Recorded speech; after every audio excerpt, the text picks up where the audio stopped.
The Andy Griffith Show, starring Andy Griffith, with Ronnie Howard. Also starring Don Knopf.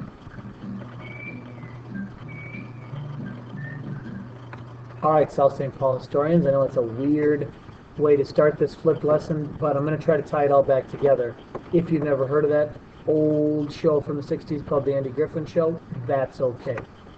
But what we're going to do is we're going to kind of just summarize all this stuff we've been talking about with the Axis powers. So what I'm going to have you do is finish this notes summary that we did the first part of in class, where we talked about which countries different Axis powers invaded.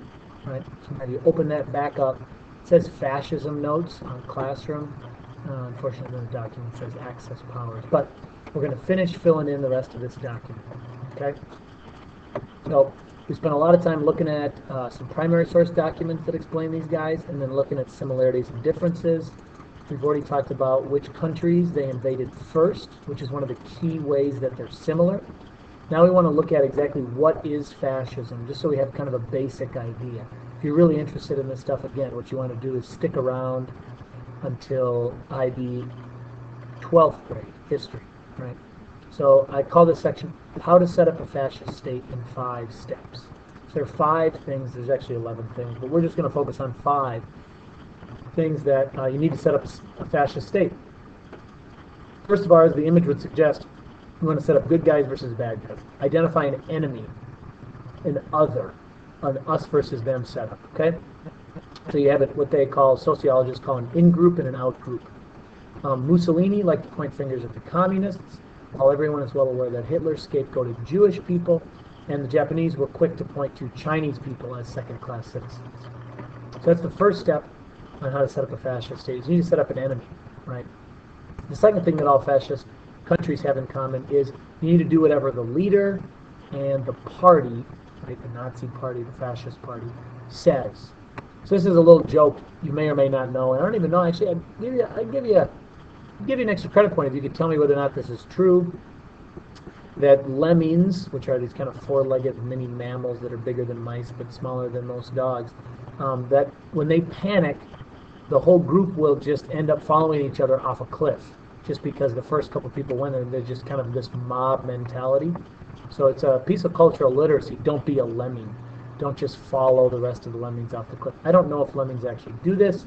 If you prove to me that they do or don't, I will give you 1 extra credit point, for sure. And so this is that kind of parent, high school kid joke here. Well, Liz says, and then Liz, if Liz told you not to jump off a bridge, would you do it? So kind of flipping it, right? Because the lemmings are the one. Okay, enough of that. Anyways, with fascism, you got to have unquestioned obedience. You have to do whatever the small group of people in charge choose to do.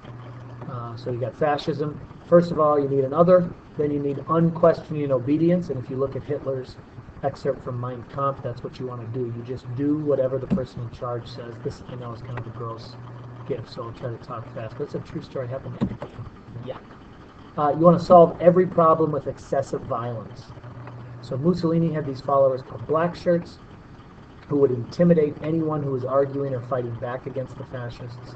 And Hitler was like, hey, good idea, black shirts. I'm going to have these stormtroopers, these SS troops, who essentially do the same thing.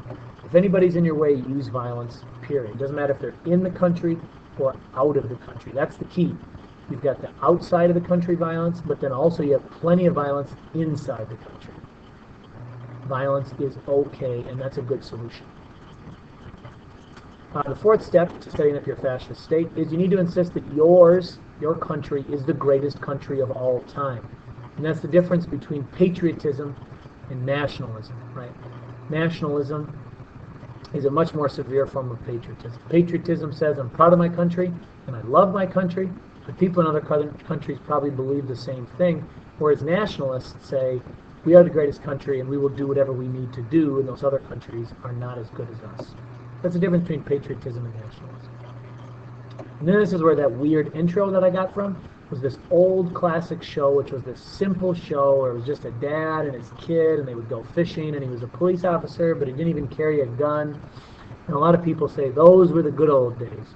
Now, there were flaws even in this show. For example, a lack of strong female lead characters other than Aunt Bee, and a lack of people of color. But there's a lot of people who say, like, these are the quote-unquote good old days. Black and white TV, no guns, blah, blah, blah. So the other way to set up a fascist state is you need to get people excited and tell them that you're going to return them to the good old days, even if the good old days is a made-up idea. So fascists insist their country or group used to be the best, and now it's time for the country to be the best again. And how do we do that? Those earlier steps. Find an enemy, don't question the leader, use violence, etc., etc. Right. So Germany had the example of before World War I, Germany was a powerful country. Italy had the example of the Roman Empire. We used to be the best. It's time to be the best again, and I will get us there. And then real briefly, does Japan fit into that definition of fascism? So you can see here, there are some similarities. They have an enemy, the Chinese people. They have unquestioning leader, their emperor, who was a demigod or a deity. So you can't argue with someone who's more than human. But there are some major differences, and that's the part that I want you to get down. One, as we've already talked about in class, these notes are a lot of just review.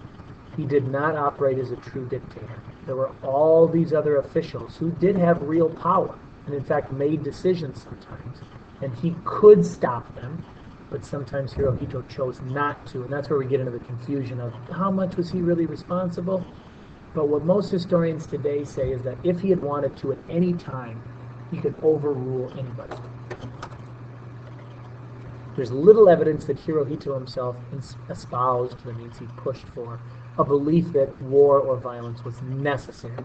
He definitely used it, but there was no proof that he thought that it was the only way to get to a solution in general. Although once obviously World War II started, that didn't really happen. And then finally, the people didn't directly choose Hirohito's leadership. It was part of his family lineage. So what we have here is kind of this brief what is fascism overview, these 5 steps. Identify the enemy, follow the leader, use violence, nationalism, and we got to get back to the good old days. And that kind of fits Japan, but not exactly. So just a brief review of our last couple days, looking at the start of World War II and the Axis power.